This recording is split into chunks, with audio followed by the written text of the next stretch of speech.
لهم اجرهم عند ربهم ولا خوف عليهم ولا هم يحزنون الذين يأكلون الربا لا يقومون إلا كما يقوم الذي يتخبطه الشيطان من المس ذلك بأنهم قالوا إنما البيع مثل الربا وأحل الله البيع وحرم الربا فمن جاءه موعظة من ربه فانتهى فله ما سلف وأمره إلى الله ومن عاد فأولئك أصحاب النار هم فيها خالدون صدق الله العظيم رب اشرح لي صدري ويسر لي امری واحلل عقدۃ من لسانی یفقہوا قولی۔ ابھی سورہ مبارکہ کا وہ رکوع ہم پڑھ رہے ہیں کہ جو آج کے حالات میں اہم ترین ہے، اس لیے کہ اس دور میں اللہ کے خلاف بغاوت کی سب سے بڑی شکل تو ہے غیر اللہ کی حاکمیت کا تصور۔ سب سے بڑا شرک یہ ہے، نفسیاتی اعتبار سے سب سے بڑا شرک، مادے پر توکل، بتوں سے تجھ کو امید خدا سے نو امیدی، مجھے بتا تو صحیح اور کافری کیا ہے۔ لیکن یہ نفسیاتی اور داخلی بات ہے۔ خارجی اور واقعاتی دنیا میں سب سے بڑا شرک اس وقت وہ غیر اللہ کی حاکمیت، جو اب عوامی شکل اختیار کر گئی، عوامی حاکمیت۔ اور اس کے بعد اس وقت کے گناہوں میں، بدعملی میں سب سے بڑا فساد جو ہے وہ سود کی بنیاد پر ہے۔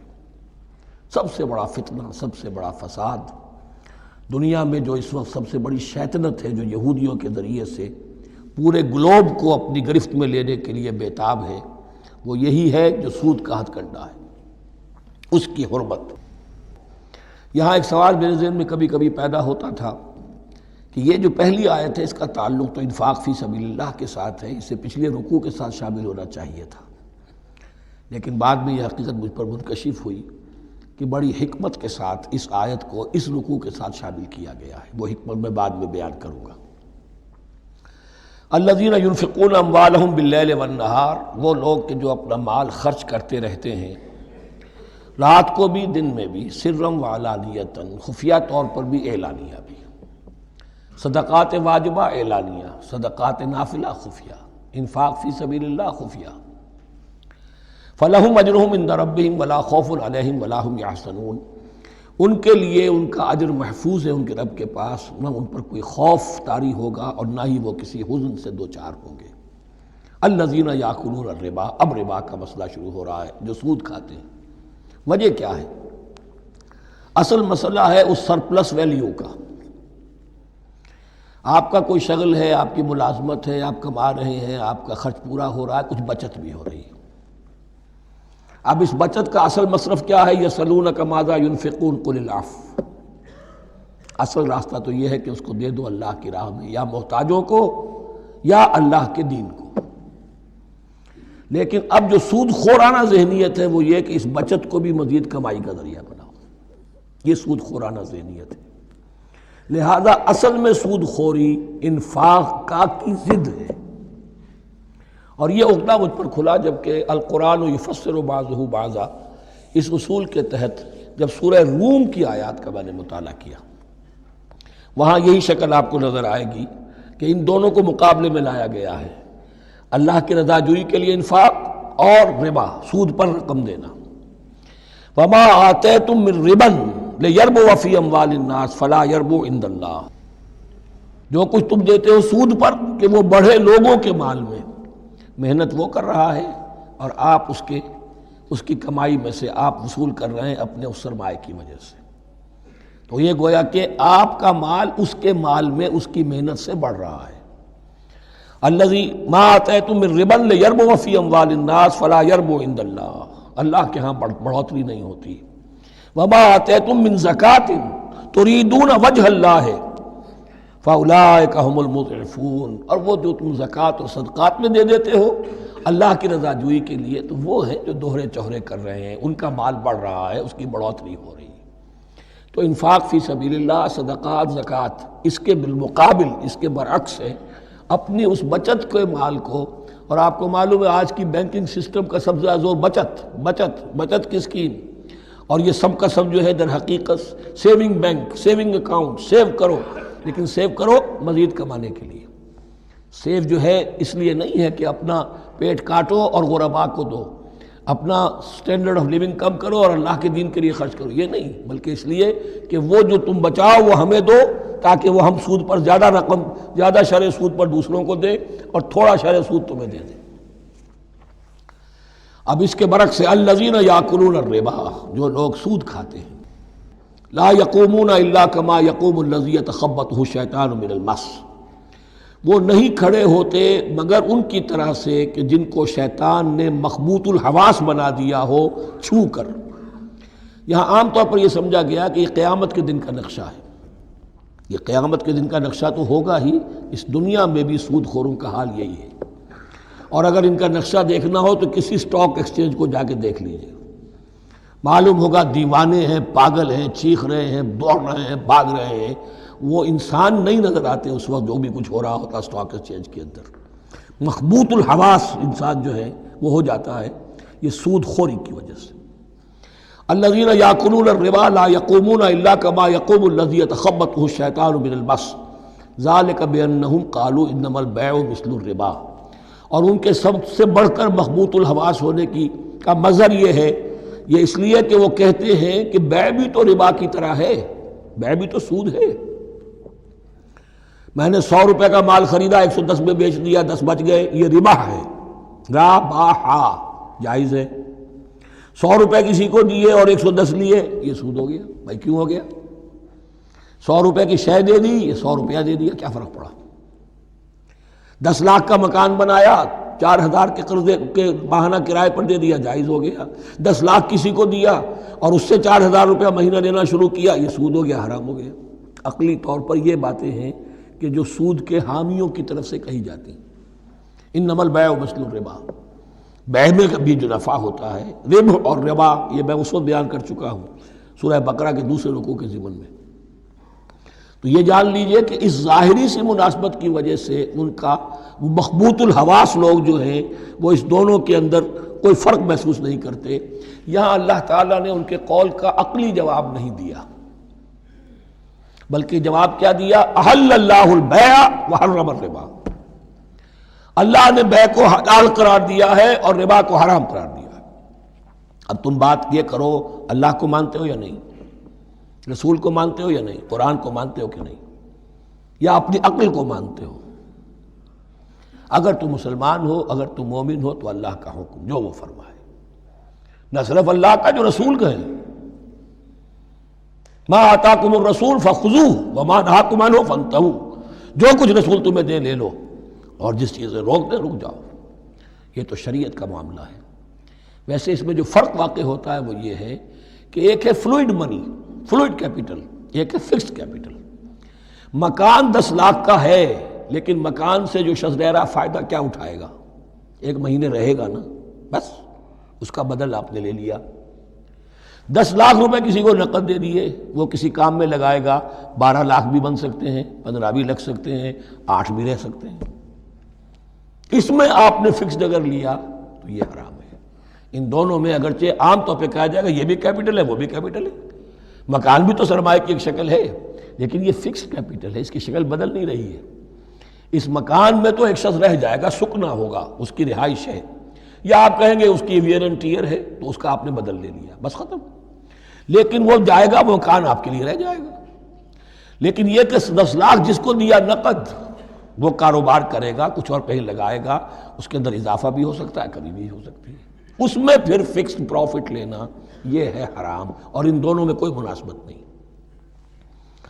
لیکن اللہ تعالیٰ نے یہ جواب نہیں دیا، جواب دیا احل اللہ البیع وحرم الربا فمن جاءہ موعظۃ من ربہ فانتہی فلہ ما سلف، تو جس شخص کے پاس اس کے رب کی طرف سے یہ نصیحت پہنچ گئی اور وہ باز آ گیا، رک گیا، فلہ ما سلف، تو جو کچھ پہلے وہ لے چکا ہے وہ اس کا ہے، وہ اس سے واپس نہیں لیا جائے گا، حساب کتاب نہیں کیا جائے گا کہ تم اتنا سود کھا چکے ہو واپس کرو۔ لیکن اس کا یہ مطلب بھی نہیں کہ اس کا کوئی گناہ ان پر نہیں ہوگا، وَأَمْرُهُ إِلَى اللَّهِ، اللہ کے حوالے رہے گا، معلق رہے گا، اللہ چاہے گا تو معاف بھی کر دے گا، اور اللہ چاہے گا تو پچھلے سود کے اوپر بھی اس کی سرزنش ہوگی۔ أَمْرُهُ إِلَى اللَّهِ وَمَنْ عَادَ، لیکن اس نصیحت کے آنے کے بعد بھی جس نے دوبارہ یہ حرکت کی، فاولئک اصحاب النار هم فیہا خالدون، تو یہ جہنمی ہے اور اس میں ہمیشہ ہمیشہ رہیں گے۔ یمحق اللہ الربا ویربی الصدقات، اللہ تعالیٰ ربا کو مٹاتا ہے، دباتا ہے۔ اور ہمارے زمانے میں شیخ محمود احمد مرحوم نے ایک کتاب لکھی ہے مین اینڈ منی، اس میں ثابت کیا ہے جہاں جو یہ سود کا معاملہ چلتا ہے تین چیزیں ساتھ ساتھ بڑھتی چلی جاتی ہیں۔ جتنا سود بڑھے گا ان امپلائمنٹ بڑھے گی، انفلیشن بڑھے گی، نتیجے میں انٹرسٹ ریٹ بڑھے گا، جیسے انٹرسٹ ریٹ بڑھے گا ان امپلائمنٹ مزید ہوگی، انفلیشن زیادہ ہوگی، اس سے وشس سرکل، اور اسی کے نتیجے میں تباہی ہو جاتی ہے، چھپی رہتی ہے وہ تباہی۔ وہ تو ایک ہی وقت میں بینک کرپٹ ہوگا، کوئی بینک، بڑے بڑے بینک جو ہیں دیوالے نکلیں گے، ابھی جو کوریا کا حشر ہو رہا ہے اور جو اس سے پہلے روس کا ہو چکا ہے، یہ سارا جو ہے یہ یوں سمجھیے شیش محل کی طرح ہے، اس میں تو ایک پتھر پڑے گا تو ٹکڑے ہو جائیں گے۔ وَمَنْ عَادَ فَأُولَٰئِكَ أَصْحَابُ النَّارِ هُمْ فِيهَا خَالِدُونَ يَمْحَقُ اللَّهُ الرِّبَا وَيُرْبِي الصَّدَقَاتِ، اللہ تعالیٰ پالتا ہے، صدقات کو پالتا ہے، بڑھاتا ہے اللہ کے ہاں۔ وہ آیت میں سنا چکا ہوں آپ کو، سورہ روم کی 39ویں آیت ہے یہ، وَمَا آتَيْتُم مِّن رِّبًا لِّيَرْبُوَ فِي أَمْوَالِ النَّاسِ فَلَا يَرْبُو عِندَ اللَّهِ وَمَا آتَيْتُم مِّن زَكَاةٍ تُرِيدُونَ وَجْهَ اللَّهِ فَأُولَٰئِكَ هُمُ الْمُضْعِفُونَ وَاللَّهُ لَا يُحِبُّ كُلَّ كَفَّارٍ أَثِيمٍ، اور اللہ کو ہرگز پسند نہیں ہے وہ سب کہ جو ناشکرے ہیں اور گناہگار ہیں۔ ان الذين آمنوا وعملوا الصالحات واقاموا الصلاة وآتوا الزكاة لهم اجرهم عند ربهم ولا خوف عليهم ولا هم يحزنون۔ ہاں جو لوگ ایمان لائیں اور نیک عمل کریں، نیک عمل میں ظاہر بات ہے جو شے حرام ہے اس کا چھوڑ دینا بھی لازم ہے، اور نماز قائم رکھیں، زکوٰۃ ادا کریں، ان کے لیے ان کا اجر محفوظ ہے ان کے رب کے پاس، ولا خوف علیہم ولا هم يحزنون۔ یا ایھا الذین آمنوا اتقوا اللہ وذروا ما بقی من الربا، اے ایمان والو اللہ کا تقوی اختیار کرو اور چھوڑ دو جو رہ گیا ہے سود میں سے۔ آج فیصلہ کر لو کہ جو بھی کچھ تم نے کسی کو قرض دیا تھا اب اس کا سود چھوڑو۔ یا ایھا الذین آمنوا اتقوا اللہ وذروا ما بقی من الربا ان کنتم مؤمنین، اگر تم مومن ہو۔ فإن لم تفعلوا، اور اگر تم نے ایسا نہ کیا، باز نہ آئے، فاذنوا، تو کان کھول کر سن لو، بحرب من اللہ ورسولہ، اللہ اور اس کے رسول کی طرف سے اعلان جنگ۔ یہ الٹیمیٹم ہے، اگر باز نہیں آتے سود سے۔ دیکھیے کسی اور گناہ پر یہ بات نہیں آئی، اللہ اور اس کے رسول کی طرف سے اعلان جنگ۔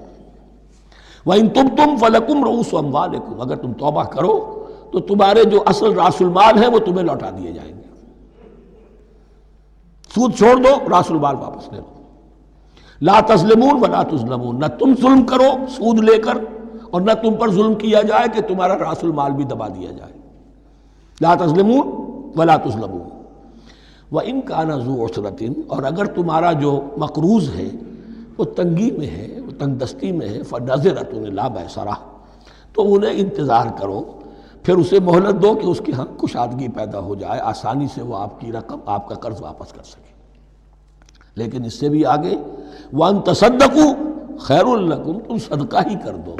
تمہارا بھائی غریب تھا، اس کو تم نے قرض دیا تھا، کچھ سود لے کر کھا بھی چکے ہو، اب جو ہے سود، اب تو باقی سود کو تو چھوڑا ہی ہے، اگر وہ راس المال بھی بخش دو اس کو، یہ انفاق ہو جائے گا، یہ قرض حسنہ اللہ کو ہو جائے گا، یہ تمہارا جو ہے ذخیرہ آخرت بن جائے گا۔ تو یوں سمجھیے کہ جو بھی جو ہے جس کو سرپلس ویلیو میں نے کہا تھا اسلامی معیشت کے اندر، جو بچت ہے آپ کی، اس بچت کا سب سے اونچا مصرف کیا ہے؟ صدقہ دے دو، انفاق کر دو۔ اس سے کم تر کیا ہے؟ قرض حسنہ، قرض دے دو کسی کو تاکہ وہ اپنی ضرورت چلا لے، اس کا کاروبار رکا ہوا تھا وہ چل پڑے گا اور تمہیں پھر وہ اپنی اصل رقم واپس کر دے گا۔ یہ قرض حسنہ اس سے کم تر درجہ ہے۔ تیسرا درجہ ایک اور بھی ہے جو جائز تو ہے مکروہ، پسندیدہ نہیں ہے۔ تم زیادہ ہی خسیس ہو، چلو مزاربت پر دے دو، اور مزاربت یہ ہے کہ رقم تمہاری کام وہ کرے گا، اگر بچت ہو جائے تو تم بھی لے لینا، اگر نقصان ہو جائے تو کوئی تاوان نہیں لے سکتے اس سے، یہ ہے مزاربت۔ اس کے بعد اگر تم کہو کہ میں دے رہا ہوں، مجھے اتنے پرسنٹ تو بہرحال تم نے دینا ہی دینا ہے، اس سے بڑھ کر حرام شے کوئی نہیں۔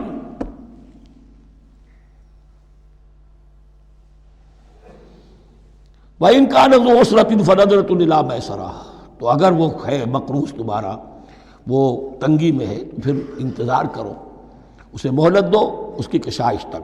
وَأَن تَصَدَّقُوا خَيْرٌ لَكُمْ، اور اگر تم صدقہ ہی کر دو، خیرات کر دو، دے دو، بخش دو، وہ تمہارے لیے بہتر ہوگا. ان کنتم تعلمون، اگر تم جانتے ہو، اگر وہ حکمت تمہارے اندر آ گئی ہے، اگر تم اولو الالباب ہو، اگر تم سمجھدار ہو، تو جو کچھ تمہیں بچت اس سے ہوگی، جو اللہ کے ہاں اجر و ثواب ملے گا، وہ تمہیں یہ رقم واپس لے کر جو ہے اس سے کیا مل جائے گا. وَاتَّقُوا يَوْمًا تُرْجَعُونَ فِيهِ إِلَى اللَّهِ، یہ آیت آخری آیت ہے قرآن کی نزول کے اعتبار سے. آیت ڈرو اس دن سے، تو دیکھیے وہی آیت یاد کیجئے، وَاتَّقُوا يَوْمًا لَا تَجْزِي نَفْسٌ عَن نَفْسٍ شَيْئًا وَلَا يُقْبَلُ مِنْهَا شَفَاعَةٌ وَلَا يُؤْخَذُ مِنْهَا عَدْلٌ وَلَا هُمْ يُنصَرُونَ. وَاتَّقُوا يَوْمًا لَا تَجْزِي نَفْسٌ عَن نَفْسٍ شَيْئًا وَلَا يُقْبَلُ مِنْهَا عَدْلٌ وَلَا تَنفَعُهَا شَفَاعَةٌ وَلَا هُمْ يُنصَرُونَ. وَاتَّقُوا يَوْمًا تُرْجَعُونَ فِيهِ إِلَى اللَّهِ، ڈرو اس دن سے جس دن کے لوٹا دیے جاؤ گے تم اللہ کی طرف. ثُمَّ تُوَفَّىٰ كُلُّ نَفْسٍ مَا كَسَبَتْ، پھر ہر جان کو پورا پورا دے دیا جائے گا جو کمائی اس نے کی ہوگی. وَهُمْ لَا يُظْلَمُونَ، اور ان پر کوئی ظلم نہیں ہوگا. اب یہ قرآن مجید کی طویل ترین آیت آ رہی ہے، آیت دین. کوئی قرض کا معاملہ ہے، کوئی قرض کا معاملہ ہے کہ آپ نے کسی کو قرض دیا، یا کوئی کاروباری معاملہ ہے، اشتراک ہے جس میں کہ جو بھی ہوگا بعد میں نتائج نکلیں گے.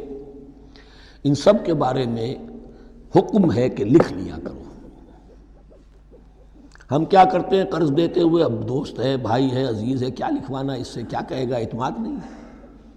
کاروبار شروع ہو گیا، زبانی باتیں کر لی، اس کے بعد رو رہے ہیں، چیخ رہے ہیں، چلا رہے ہیں.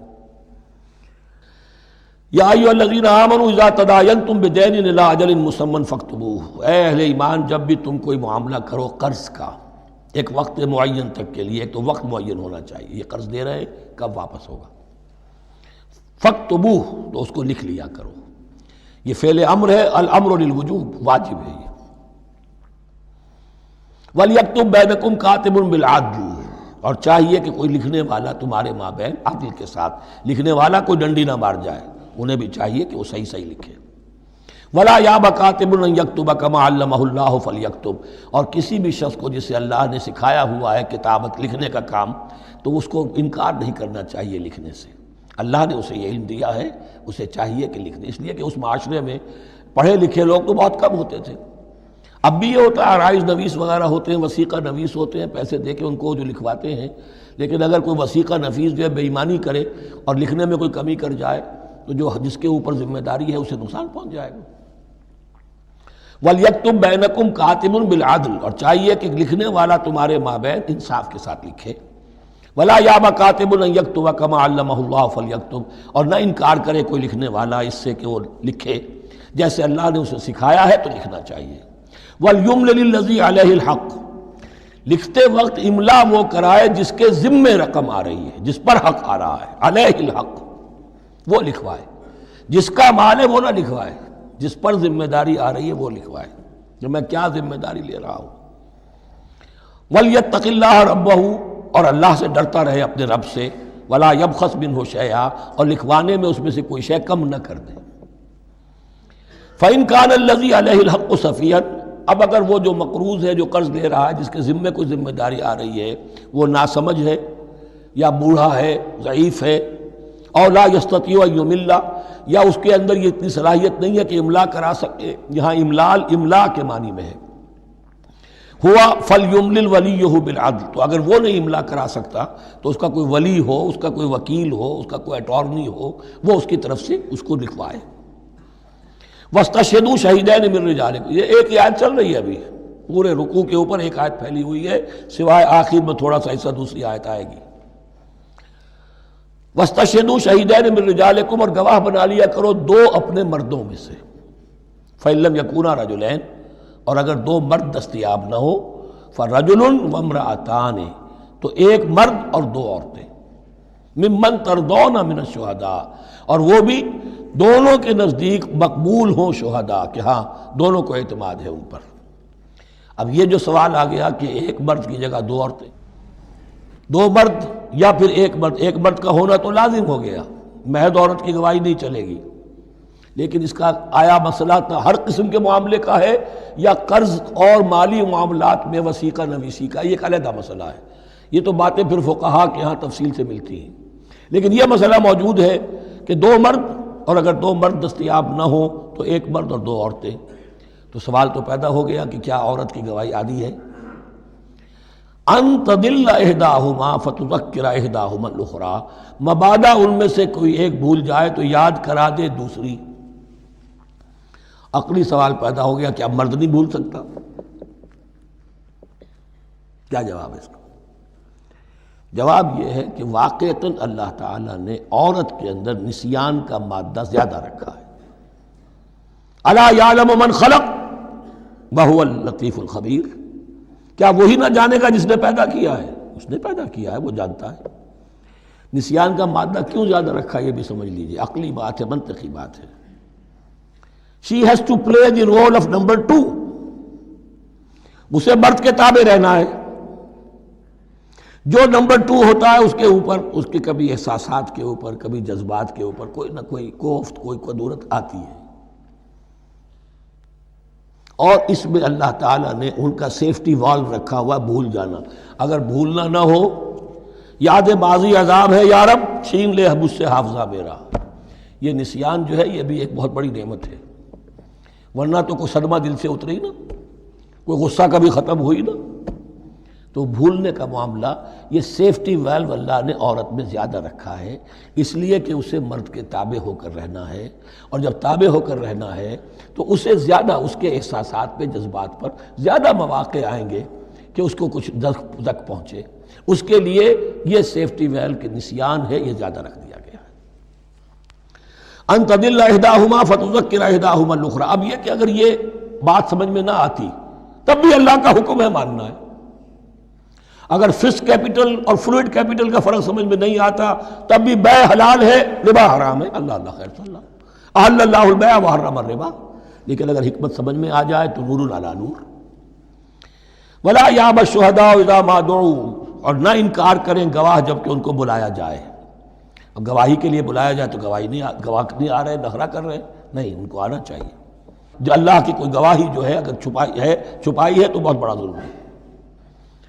ولا تسأموا، اور اس سے تھکو مت، کسل مت کرو، سستی مت کرو.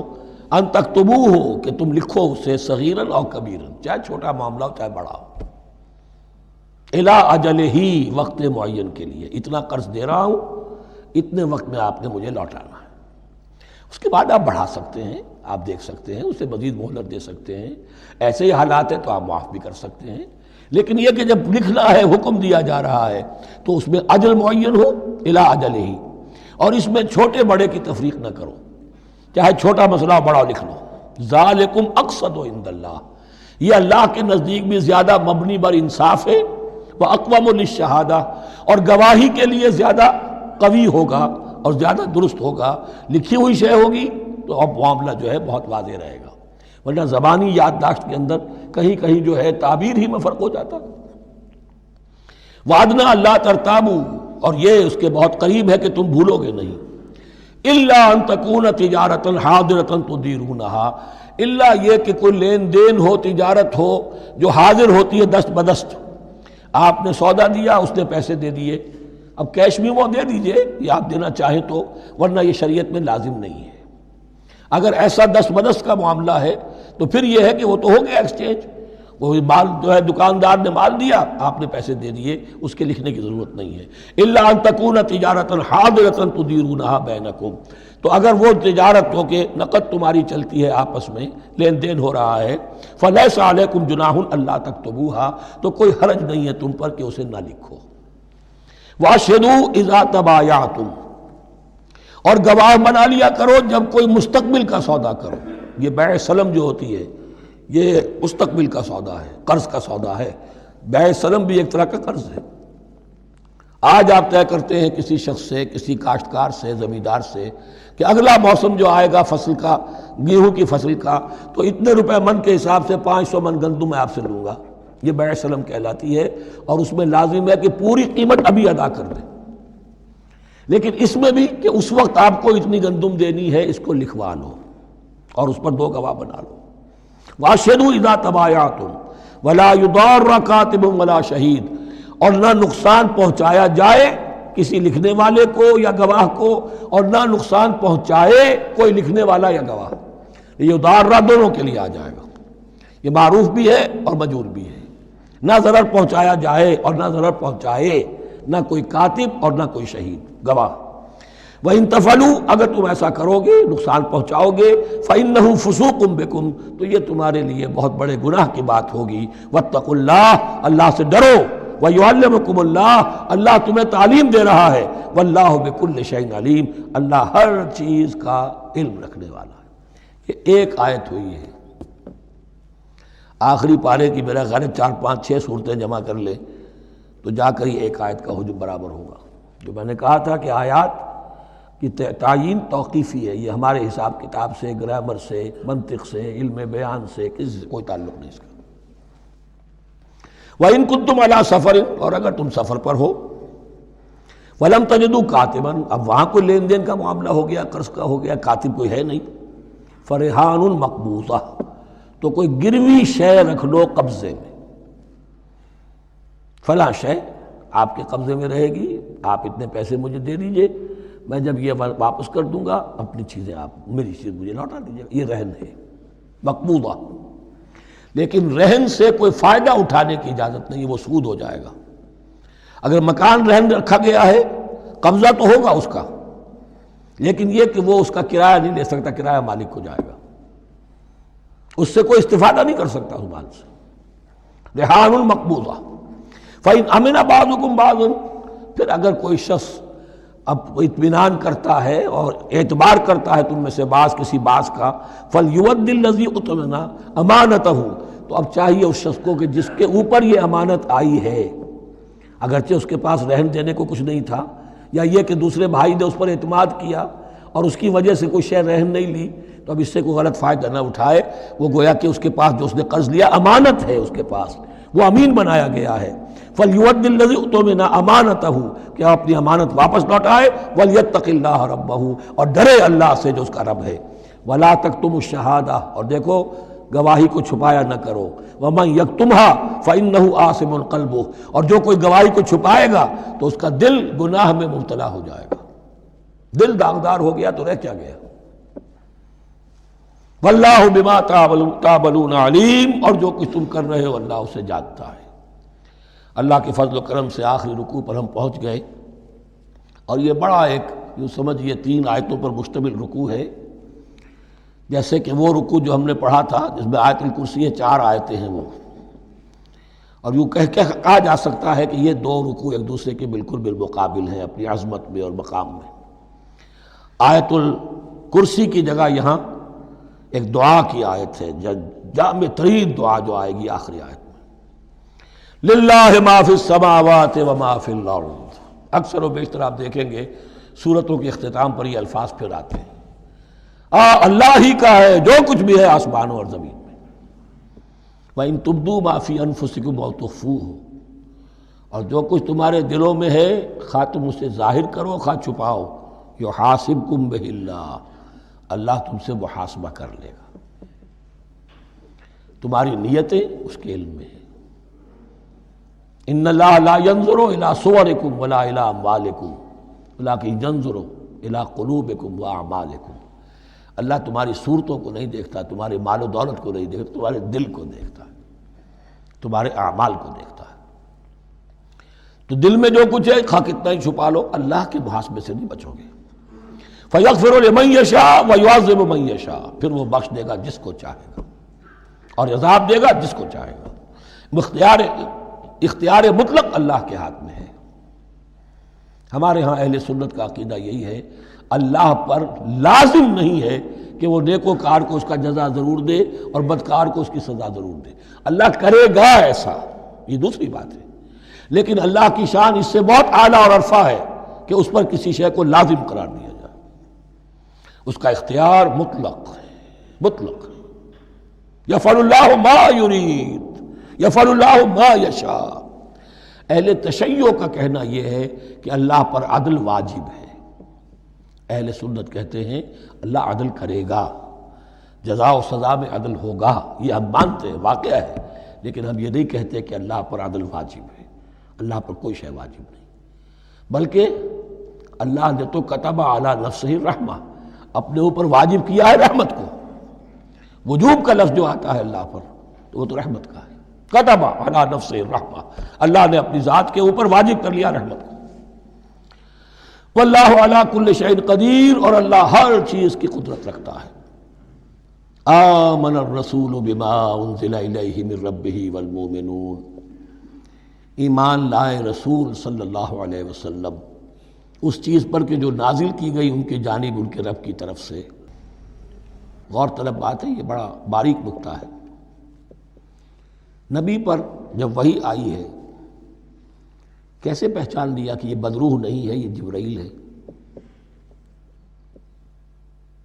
آخر کوئی اشتباہ بھی تو ہو سکتا تھا، پہلا تجربہ تھا، اس سے پہلے نہ آپ نے کہانت سیکھی، نہ آپ نے کوئی اور اس طرح کی نفسیاتی ایکسرسائزز کی، آپ تو کاروباری آدمی تھے، ایک بہت ہی بھرپور زندگی گزار رہے ہیں، اہل و عیال والے ہیں، کاروبار کر رہے ہیں، ہائی ایسٹ لیول کا کاروبار ہے، تو فطرت جو ہے وہ پہچانتی ہے۔ نبی کی فطرت وہ اتنی پاک اور صاف ہوتی ہے کہ اس کے اوپر کوئی بدروح کا کوئی اثر ہو ہی نہیں سکتا۔ بہرحال ہمارے لیے بڑی تسکین کی بات ہے کہ اللہ تعالیٰ نے رسول کے ایمان کے تذکرے کے ساتھ ہمارے ایمان کا تذکرہ کیا۔ آمن الرسول بما انزل الیہ من ربہ والمؤمنون، ایمان لائے رسول صلی اللہ علیہ وسلم اس چیز پر جو نازل کی گئی ان کی جانب ان کے رب کی طرف سے، اور ایمان لائے صاحب ایمان۔ اللہم ربنا اجعلنا منہم، اللہم ربنا اجعلنا منہم۔ کل آمن باللہ وملائکتہ وکتبہ ورسلہ، یہ دوسرا مقام ہے سورہ بقرہ کے اندر جس میں ایمان کے جو اجزاء ہیں ان کو گنا گیا ہے۔ کچھ یاد ہے آیت البر، لیس البر ان تولوا وجوہکم قبل المشرق والمغرب ولکن البر من آمن باللہ والیوم الآخر والملائکۃ والکتاب والنبیین۔ یہاں بھی اسی طرح ہے، کل آمن باللہ وملائکتہ وکتبہ ورسلہ لا نفرق بین احد من رسلہ۔ اور یہ تیسری مرتبہ بات آ گئی ہے کہ رسولوں کے درمیان کوئی تفریق نہیں کی جائے گی۔ کہاں؟ پہلے تو آیا تھا 16ویں رکوع میں، لا نفرق بین احد منہم ونحن لہ مسلمون، اور اس سے بھی پہلے آیا تھا والذین یؤمنون بما انزل الیک وما انزل من قبلک، وہ لوگ جو ایمان رکھتے ہیں اس پر بھی جو ہے نبی آپ پر نازل کیا گیا اور اس پر بھی جو آپ سے پہلے نازل کیا گیا۔ لا نفرق بین احد من رسلہ، ہم اس کے رسولوں میں سے کسی کے مابین کوئی تفریق نہیں کرتے۔ تفضیل اسی صورت میں ثابت ہے، تلک الرسل فضلنا بعضهم علی بعض منهم من کلم اللہ ورفع بعضهم درجات وقالوا سمعنا واطعنا، وہی بات کہ جو کہی گئی تھی جب ان سے کہا گیا تھا واسمعوا، کیا کہا تھا انہوں نے؟ سمعنا وعصینا، سمعنا واطعنا، وہ کہتے ہیں ہم نے سنا اور مانا۔ غفرانک ربنا، ہماری درخواست ہے پروردگار، تیری بخشش مانگتے ہیں۔ غفرانک، نون پر زبر ہے، مفعول ہے، نسألک غفرانک، اے اللہ ہم تجھ سے سوالی ہیں، تجھ سے طلب کرتے ہیں، درخواست کرتے ہیں تیری مغفرت کا۔ وإلیک المصیر، اور تیری ہی جانب لوٹ جانا ہے۔ یہاں پر وہ ایمان بالآخرہ بھی آ گیا جو یہاں اوپر نہیں آسان۔ آمن باللہ وملائکتہ وکتبہ ورسلہ، پھر رسولوں کے ضمن میں لا نفرق بین احد من رسلہ، لیکن اس کے بعد وإلیک المصیر، مغفرت اور اللہ کی طرف ہی لوٹ جانا ہے ہمارا، اس میں ایمان بالآخرہ آ گیا۔ اب آخری آیت، لا یکلف اللہ نفسا الا وسعها، اللہ تعالیٰ نہیں ذمہ دار ٹھہرائے گا کسی جان کو مگر اس کی وسعت کے مطابق۔ یہ بہت بڑے فضل و کرم والی آیت ہے، جیسے میں نے کہا تھا میگنا کارٹا جو ہے انسانی حقوق کا، کہ اجیب دعوت الداع اذا دعان، جہاں بھی مجھے کوئی پکارے، جب پکارے میں اس کی پکار سنتا ہوں، قبول کرتا ہوں۔ ہاں فَلْيُؤْمِنُوا بِي فَلْيَسْتَجِيبُوا لِي، انہیں بھی چاہیے کہ میرا کہنا مانے۔ دو طرفہ بات چلے گی، یک طرفہ نہیں۔ میری مانو، اپنی منواؤ۔ تم دعائیں کرو گے ہم قبول کریں گے، تم ہماری بات نہیں مانتے پھر تمہاری دعا تمہارے منہ پر دے ماری جائے گی۔ کرتے رہو قنوت نازلہ 40 دن کے 80 دن پڑھتے رہو، ڈھاکہ تو بیٹھ ہی جائے گا، بیٹھ گئے۔ یہودیوں سے شکست تو ہو ہی جائے گی، ہو گئی۔ کرتے رہو، حرمین میں پڑھتے رہو قنوت نازلہ، مکے میں پڑھو، مدینے میں پڑھو، پوری دنیا میں پڑھو۔ اللہ کو پیٹھ دکھائی ہوئی ہے، اس کے دین کو پاؤں تلے روندا ہوا ہے، اللہ کے باغیوں سے دوستی ہے۔ کسی نے قبلہ ماسکو کو بنایا تھا اور کسی نے واشنگٹن کو بنایا تھا، تمہاری دعائیں کیسے قبول ہوں؟ لیکن یہ جو آیت ہے یہ اس اعتبار سے بہت بڑی رحمت کی آیت ہے کہ اللہ تعالیٰ کے ہاں وہ اندھے کی لاٹھی والا معاملہ نہیں ہے کہ تمام انسانوں سے محاسبہ ایک ہی سطح پر ہو۔ اللہ جانتا ہے کس کی کتنی وسعت ہے، اور وسعت کن چیزوں سے بنتی ہے۔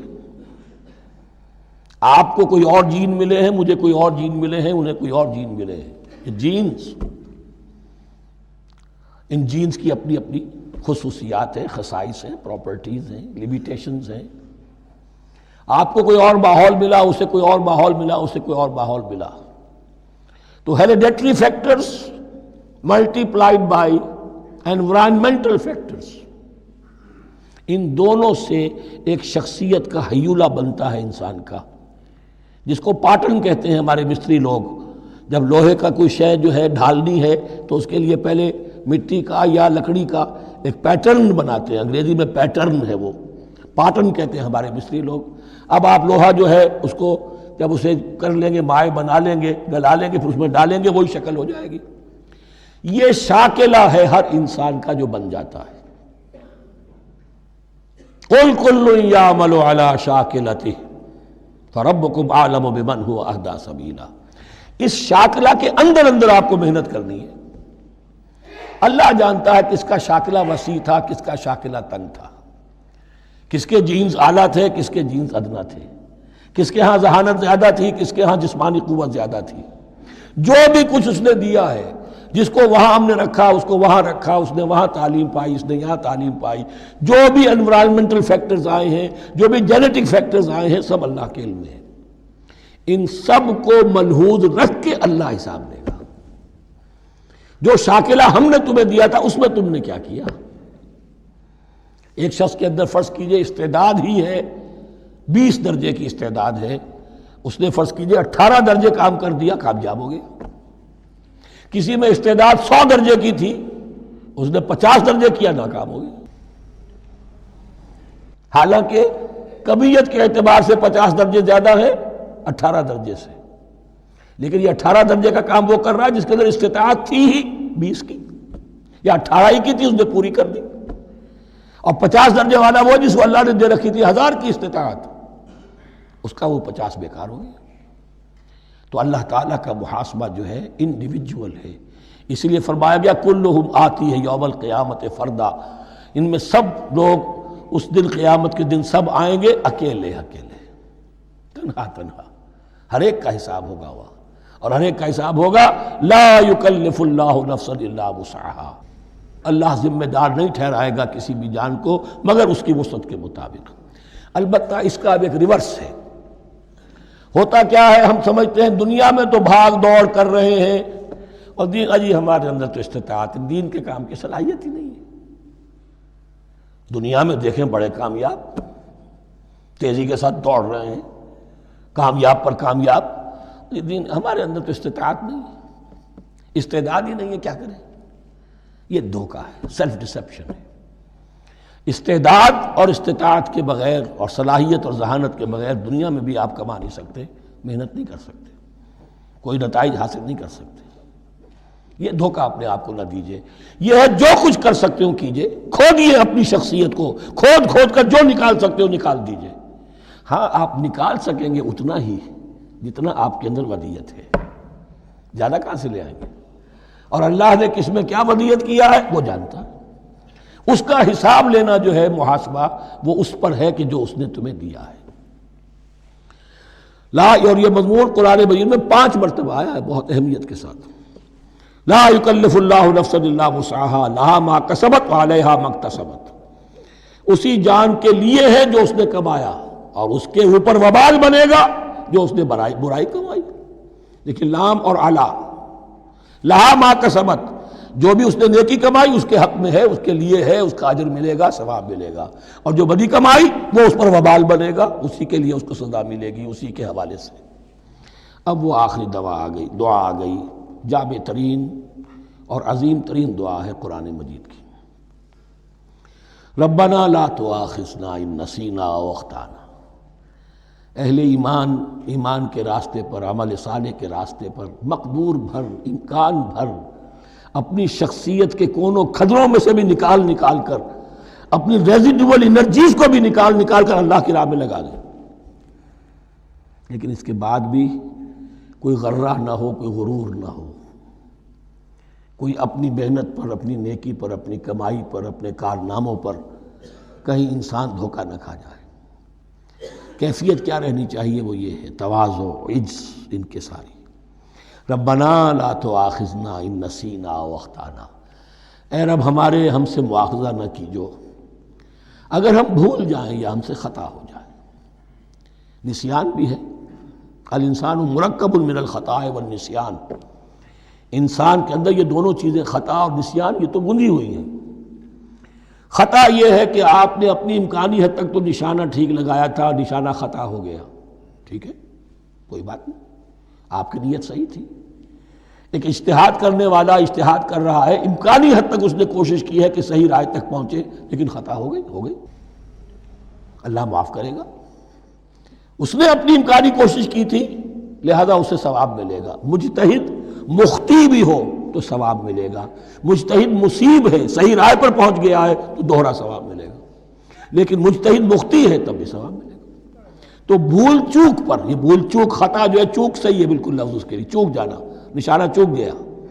تو اے پروردگار، جو بھی ہم سے سرزد ہو جائے، غلطی ہو جائے، بھول کی وجہ سے یا خطا کی وجہ سے، اس پر مواخذہ نہ کیجو. ربنا ولا تحمل علینا اصرا کما حملتہ علی الذین من قبلنا. اور اے رب ہمارے، ہم پر وہ بوجھ نہ ڈالیو جس سے ہم لے کر چل نہ سکیں. دیکھیے، ایک حمل ہوتا ہے جس سے حمال کا لفظ بنا ہے، جس کو لے کر انسان چلتا ہے. حمال اس بوری کو یا بوجھ کو اٹھا کر چل رہا ہے. جو آپ کی طاقت میں ہے اور جس سے لے کر آپ چل سکیں وہ ہے حمل. اور جو ہو آپ کو بٹھا دے، اسر اس کو کہتے ہیں. یہ لفظ سورہ اعراف میں پھر آئے گا، یضع عنہم اسرہم والاغلال التی کانت علیہم. حضور کی شان یہ بھی تھی کہ انہوں نے لوگوں کے بوجھ جو ان کی طاقت سے بڑھ کر تھے ان کے کندھوں سے اتار دیے. ربنا ولا تحمل علینا اصرا کما حملتہ علی الذین من قبلنا. اے اللہ، تو نے بڑے بڑے بھاری بوجھ ہم سے پہلے لوگوں پر ڈالے. شریعت بھی پہلے بھاری تھی. بہت سے معاملات ہم نے دیکھ لیے. روزہ ہمارے لیے کتنا آسان کر دیا گیا، رات کو نکال دیا روزے سے. کہہ دیا خاص طور پہ کھاؤ پیو ضرور، سحری ضرور کرو، تسحروا فإن فی السحور برکہ. کتنی آسانی ہے. رات میں تعلق زن و شو کی اجازت ہے. وہاں ان کے روزے میں چپ بھی تھا، چپ بھی رہو، نہ کھاؤ نہ پیو، نہ تعلق زن و شو، نہ گفتگو. تو آسانی کی ہے. ان کے ہاں یوم سبت کا حکم تھا اتنا سخت، کوئی کام نہیں کرو گے. ہمارے ہاں وہ تھوڑے سے وقت کے لیے، اذا نودی للصلاة من یوم الجمعۃ فاسعوا الی ذکر اللہ وذروا البیع. اذان سے لے کر اور نماز کے ادا ہو جانے تک ہر کاروبار دنیاوی حرام ہے، لیکن اس سے پہلے اس کے بعد آپ کر سکتے ہیں. تو آسانی ہے. ربنا ولا تحمل علینا اصرا کما حملتہ علی الذین من قبلنا. ربنا ولا تحملنا ما لا طاقۃ لنا بہ. اور اے رب ہمارے، ہم پر وہ بوجھ نہ ہم پر عائد کیجو، ہم پر ڈالیو جس کی کہ ہمارے اندر طاقت نہ ہو. واعف عنا، ہم سے درگزر فرماتا رہے، ہمیں معاف کرتا رہے. واغفر لنا، اور ہمیں بخشتا رہے. مغفرت کا لفظ جو ہے اس کو سمجھ لیجئے ڈھانپنا. مغفر کہتے ہیں خود کو، جو ہیلمٹ پہنا ہوتا ہے تاکہ گولی جو ہے وہ سر پہ لگے تو یہ آپ کو بچا لے. مغفر خود پہنتے تھے تلوار کے وار سے سر کو بچانے کے لیے، سر کو ڈھانپا ہوا مغفر سے. تو گناہ کو اللہ تعالیٰ اپنی رحمت سے ڈھانپ دے. واغفر لنا، ہماری خطاؤں کی پردہ پوشی فرما دے. ورحمنا، اور ہم پر رحم فرما، انت مولانا، تو ہمارا مولا ہے، والی ہے، ہمارا پشت پناہ ہے، مددگار ہے۔ اللہ ولی الذین آمنوا یخرجہم من الظلمات الی النور فانصرنا علی القوم الکافرین، پس ہماری مدد فرما کافروں کے مقابلے میں۔ انہی الفاظ پر وہ دعا ختم ہوئی تھی جو طالوت کے ساتھیوں نے کی تھی علیہ الصلوۃ والسلام۔ اصل میں یہ دعا اب تلقین کی جا رہی ہے، مرحلہ سخت آ رہا ہے، مرحلہ سخت ہے اور جان عزیز، تاب لاتے ہی بنے گی غالب۔ اب وہ مرحلہ آ رہا ہے، اس کے لیے تیار ہو جاؤ۔ یہ سارا حصہ جو ہے در حقیقت یہ تمہید ہے غزوہ بدر کی۔ بارک اللہ لی ولکم فی القرآن العظیم ونفعنی وإیاکم بالآیات والذکر الحکیم۔